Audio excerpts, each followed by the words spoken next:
It was that biannual time again when I must buy a new smartphone. My Samsung Galaxy 7S battery wasn't holding a charge like it used to, and it was getting a little slower and crankier. So I looked at the new generation of smartphones. And after considering both minor and major league smartphones such as the Samsung Galaxy 8, iPhone 8 and iPhone 10, I got a Google Pixel 2. Why? Well, let me start with why I rejected the other big-name phones.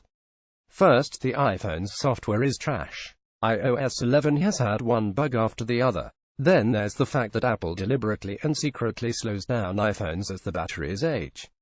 With tech friends like these, who needs enemies? The iPhone 10 is also too large for my hands. If I wanted a tablet, I'd buy one. I found the X to be really awkward. If you play basketball or piano, I'm sure you can use it. I can't. As for the Galaxy 8 family, I find it, like the iPhone 10, to be too large to be comfortable. Then, there's Bixby, Samsung's answer to Siri and Google Assistant. Let's just say that this answer failed in its first attempt and leave it at that. The Pixel 2 has good ergonomics. That's a fancy way of saying that its 5.74 in by 2.74 in size is comfortable. It has a fingerprint scanner in the back which is easy to use. I pick it up, in. No sweat. Its OLED Gorilla Glass 6-inch diagonal screen with its 1440 by -2880 pixel display is a pleasure to view. The Pixel 2's cameras, 12.2 megapixels on the back and 8 megapixels on the front, are great and work remarkably well in low light. And that was before Google activated its Pixel Visual Core, a new dedicated camera image processor. I've been playing with Pixel Visual Core, and it improves my photos by giving them the HDR treatment. This makes any photos you might take with an app that uses Android standard camera API better by taking a bevy of quick shots and then combining the best of them into the photo you see.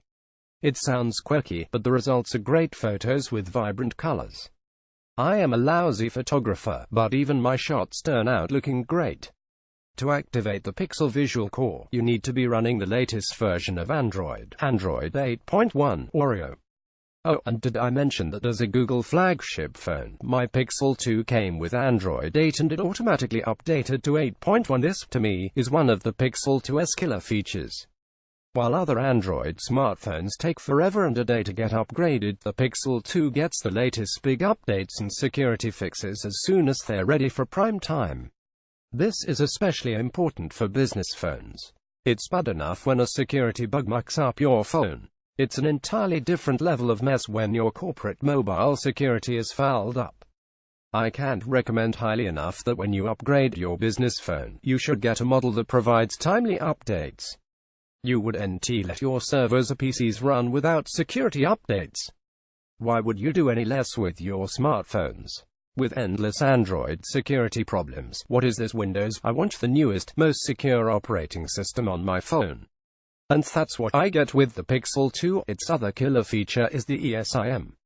While the Pixel 2 also has a traditional SIM slot, you can use the embedded SIM eSIM to switch carriers on the fly. Supporters of eSIM include Verizon, Vodafone, Deutsche Telekom, Google Project Fi, Telefonica and T-Mobile.